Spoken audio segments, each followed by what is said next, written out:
Hello guys, आप सभी का स्वागत है पावर ऑफ कॉन्सेप्ट में। पहले देख लेते हैं कि एमबीए।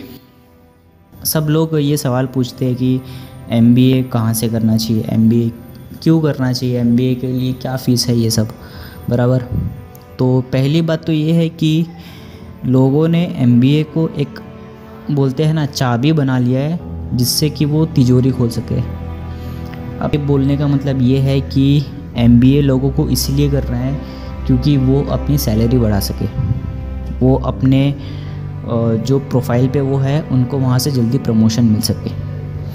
तो एक बात मुझे लगता है कि आपको बुरी लग सकती है, बट एज अ छोटा भाई या फिर बड़ा भाई समझ लो कि एमबीए कोई एक ज़रिया नहीं है आपको सैलरी बढ़ाने का।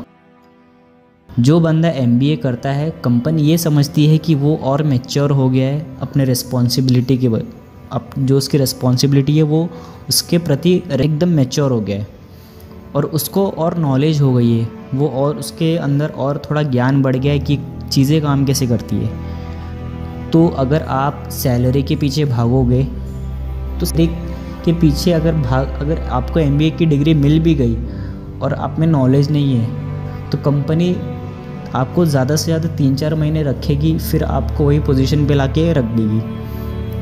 यहाँ पे मैटर करता है इंटेंशन। तो पहली बात तो ये है कि एमबीए करने से पहले आपको पता होना चाहिए कि एमबीए आप क्यों कर रहे हो और किस फील्ड में आप कर रहे हो, राइट। तो इंटेंशन बहुत क्लियर होना चाहिए कि मुझे एमबीए क्यों करना है, राइट।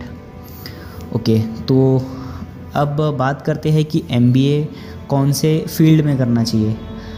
तो एमबीए ज़्यादातर पॉपुलर है मार्केटिंग और फाइनेंस में। मार्केटिंग और फाइनेंस में इसीलिए पॉपुलर है क्योंकि मार्केटिंग एक ऐसा सब्जेक्ट है जो हमारे सराउंडिंग से ज़्यादा कनेक्टेड है। जैसे कि बात कैसे करना है लोगों से इंटरेक्ट कैसे करना है, हाँ, नेगोशिएट कैसे करना है। अगर आप सपोज़ आप परचेज़ मैनेजर हो तो आप नेगोशिएट कैसे करोगे सामने वाले से। अगर आप सप्लायर से डील कर रहे हो तो कैसे नेगोशिएट करोगे, वो क्या प्राइस बोलोगे कि वो आपका जो सप्लायर है वो भी मान जाए और आपको कॉस्ट भी कम पड़े। तो यहाँ पे अगर आप पूछोगे कि एमबीए कौन से फील्ड में करना चाहिए तो मेरे हिसाब से तो मार्केटिंग बेस्ट है। और फिर बात करते हैं टॉप यूनिवर्सिटीज़ कौन कौन सी अच्छी है। तो यूनिवर्सिटीज़ में तो पहली यूनिवर्सिटी जो है हमारे इंडिया में वो है IIM, Indian institute of management. और IIM में बहुत सारे कॉलेज हैं। IIM अहमदाबाद, कलकत्ता, बेंगलोर, रोहतक, शिलोंग, बहुत सारे कॉलेज हैं। अब ये कॉलेज का नाम तो ले लिया, बट ये कॉलेज में एंट्री कैसे ले। तो यहाँ पे एंट्री सिर्फ एक रास्ते से मिल सकती है जिसका नाम है कैट, कॉमन एडमिशन टेस्ट। ये एग्ज़ाम दे के ही आप एंट्री ले सकते हो इन कॉलेजेस में।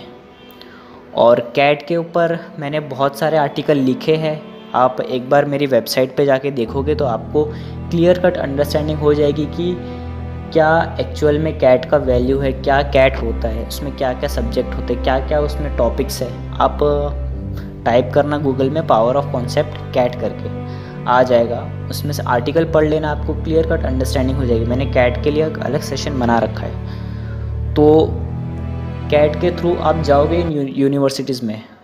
तो IIMs हो गया एक, और दूसरा हो गया FMS दिल्ली, तीसरा हो गया MDI गुड़गांव। फिर ऐसे ऐसे करके बहुत सारे, फिर IIT बॉम्बे, ऐसे बहुत सारे कॉलेजेस है। तो अब बात करते हैं फ़ीस की। फ़ीस तो यहाँ पे 15 से 20 लाख रुपए आपके लग जाते हैं MBA में। बट ऐसे भी कॉलेज है जहाँ पे फ़ीस कम है। अब वो कौन से कॉलेज है, उन कॉलेजेस की मैंने एक लिस्ट बनाई है और मैंने अपनी वेबसाइट पे अपलोड किया है। तो आप जाओ वहाँ पे वेबसाइट पे, अब देखो कि कौन कौन से कॉलेज है। आप गूगल पे टाइप करना power of concept MBA colleges करके आप टाइप करना तो आ जाएगा वो। फिर बात करते हैं कि पढ़ाई, वहाँ पे पढ़ाई किस तरह की होती है। देखो भाई, वहाँ पे एक बोलते हैं ना बैटल ग्राउंड जैसे चलता है। PUBG की बात नहीं कर रहा हूँ मैं यहाँ पे। बैटल ग्राउंड मतलब आपको लाइव सिनेरियो दिया जाता है कि अगर बिज़नेस में ये प्रॉब्लम आई, लाइव केस स्टडी दिखाया जाता है, आपको सब कुछ एकदम प्रैक्टिकल बिज़नेस के बारे में बताया जाता है कि कैसे बिज़नेस रन किया जाता है, अगर बिज़नेस में कुछ गलत हो गया तो उसको कैसे हैंडल करना है, कैसे लॉस मेकिंग कंपनी को प्रॉफिट मेकिंग बनाना है, ये सब पढ़ाई होती है। और फ़ॉरेन में एमबीए करने की बात आती है तो फ़ॉरेन के लिए तो मैं एक अलग से वीडियो बनाऊंगा, उसके लिए मुझे थोड़ा रिसर्च भी करना पड़ेगा क्योंकि मैं आपको गलत नॉलेज तो दे नहीं सकता। तो फ़ॉरेन में एमबीए करना है तो उसके लिए एक अलग से वीडियो आएगी। तो पूरा का पूरा आपको मेरी वेबसाइट पे मिलेगा। आप वेबसाइट विज़िट तो करो, एक बार देखो तो सही कि क्या मैंने वहाँ पे लिखा है। वहाँ पे जितनी भी नॉलेज है सब परफेक्ट है, आपको बस जाना है उधर पढ़ना है। और वहाँ पे अगर आपको नहीं समझ रहा है तो आप नीचे कमेंट सेक्शन का ये भी दिया है मैंने कि कुछ अगर प्रॉब्लम आए तो आप कमेंट भी कर सकते हो, तो आप बेझिझक कमेंट कीजिए, जो भी डाउट है पूछिए मेरे से, मैं वहाँ पे ज़रूर रिप्लाई दूँगा। तब तक के लिए नेक्स्ट वीडियो में मिलते हैं, बाय।